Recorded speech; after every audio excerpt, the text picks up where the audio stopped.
berkahnya ziarah kepada orang-orang yang soleh atau orang-orang yang telah berjasa datangkan macam-macam kebaikan kepada kita, itu adalah Allah akan jaga hubungan kebaikan, keberkahan itu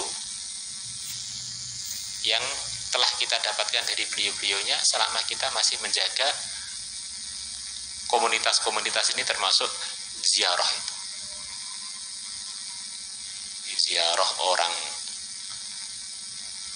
alim, orang soleh selepas dia wafat atau ketika dia masih hidup, itu berkahnya kurang lebih.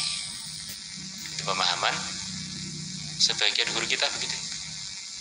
Maka di antara rutinan yang ayah mengajak putra-putranya adalah ziarah kubur guru-guru beliau dan ziarah kubur orang-orang yang beliau anggap telah banyak mendatangkan kebaikan kepada umat. Kakek-kakek kami yang di Temboro, sahabat yang di Magetan. Kemudian ziarah yang beliau rutin, yang beliau ziarahi tidak banyak. Yang beliau ziarahi yang seingat saya, yang saya pernah diajak oleh beliau, pernah Wali Songo semuanya sudah pernah itu biasa. Yang rutin, yang dekat-dekat itu Sunan Ampel. Kemudian Said Sulaiman yang di Mojo Agung itu. Kemudian guru-guru tarekat beliau di di Kerten, kemudian di Kediri, di Baran, kadang-kadang ke Sunan Derajat, yang rutin, kadang-kadang hampir tiap Jumat ke Ampel atau ke Mbah Sulaiman Wiritan, bentar pulang, berangkat selepas Isya, sebelum subuh sudah sampai di rumah. Waktu itu mobil belum terlalu banyak, sopirnya Pak Ikhwan ngebut. Maka kita sempatkan ziarah ke beliau-beliaunya, harapannya ada sembung hati, sembung ilmu, sembung barokah, sembung digunakan oleh Allah. Insyaallah kita sempat-sempatkan insyaallah. Apalagi yang kan di Jawa, Jawa ini insyaallah masih gandeng kan, nggak lewat samudra. Mestinya masuk bis, tidur sudah sampai Temboro. Nah, di satu kali jalan sudah sampai Temboro semua nih insyaallah. Masuk terminal, masuk kereta api sudah sampai Temboro. Ziarah-ziarah pulang lagi. Nanti kan rasa hati itu beda insyaallah. Insyaallah. Kemudian yang terakhir, di samping itu semua, kita sebagai orang pesantren ini punya misi dalam hidup yang sebentar ini, punya misi, yaitu sebagai Ahlus Sunnah wal Jamaah dan menyebarkan Ahlus Sunnah wal Jamaah. Itulah misi kita, menyebarkan akidah yang benar, akidah 50 itu, mempraktekannya, mengamalkannya, dan mengajak orang kepada itu. Fikih dengan bermadhab, madhab Syafi'i, kita praktekkan, kita ajarkan, dan ngajak orang untuk itu. Akhirnya kita ini memastikan diri kita mesti dalam ridhonya Allah, mesti dalam jalan yang lurus, kapan aja wafat husnul khotimah. Harapannya begitu itu. Jangan sampai kita ini hidup, sing penting hidup, wong soleh, yo sholat, tapi perinciannya ini sholatnya melok mazhab apa gak patah dipikir nih. Terus khutbah itu gak dipikir nih, khutbah ini jadi pas bekerung syarat rukun ini. Kadang-kadang sering nikahkan orang atau apa, tapi gak terlalu direnungi secara ahkamnya. Kadang-kadang ceramah nyampaikan macam-macam, kurang direnungi ini secara pandangan ahli sunnah bagaimana.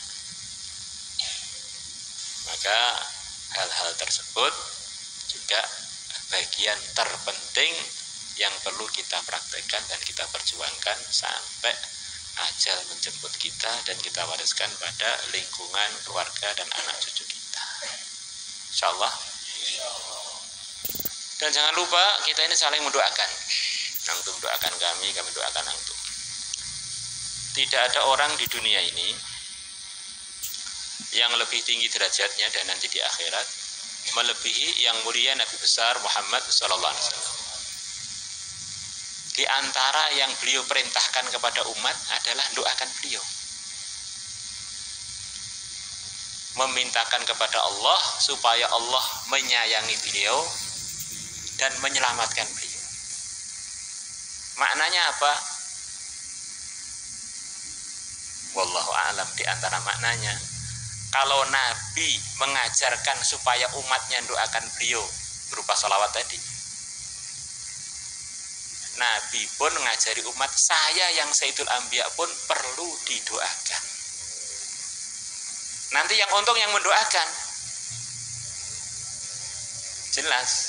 Kalau yang didoakan ya jelas beruntung terus juga. Maka mendoakan guru-guru kita ini yang paling beruntung. Sebelum guru kita sebetulnya kita sendiri. Mendoakan Rasulullah SAW yang paling beruntung ya umatnya sendiri. Maka harapannya kita doakan guru kita, gurunya lagi kebaikan, dirahmati Allah, diampuni Allah, diluruskan yang masih hidup itu. Harapannya Allah gerakkan malaikat-malaikat untuk mendoakan kita. Akhirnya kita menjadi orang-orang yang didoakan oleh para malaikat, didoakan oleh yang mulia Nabi besar Muhammad SAW, supaya kita dirahmati Allah dan diselamatkan oleh Allah. Karena sebagaimana yang telah kita yakini, selain para anbiya ini, selama dia ini belum wafat dalam keadaan pegang Islam, pegang iman, ada kemungkinan dia nyeleweng sebelum itu.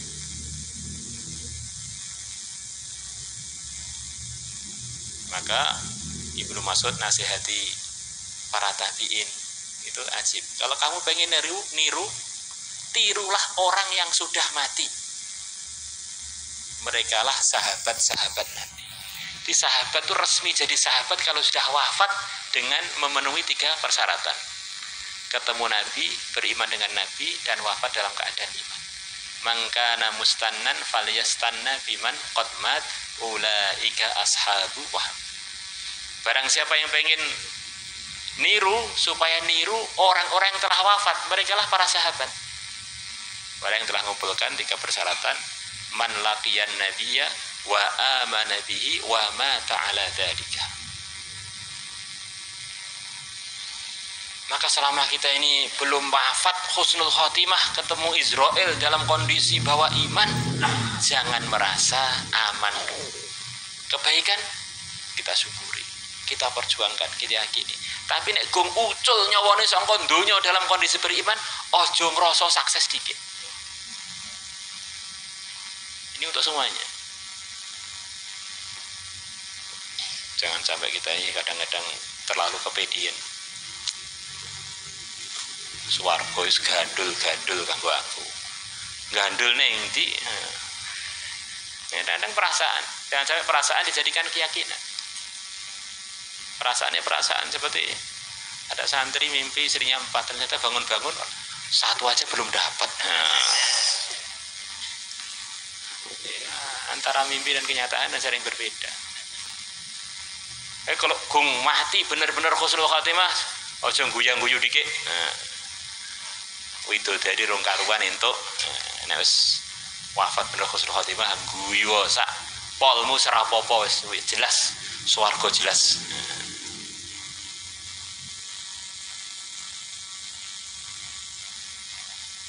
Itulah mungkin sekelumit yang gambaran-gambaran supaya kita ini hidup ini lebih bermutu, lebih lurus lagi. Semuanya dalam usaha, insyaallah.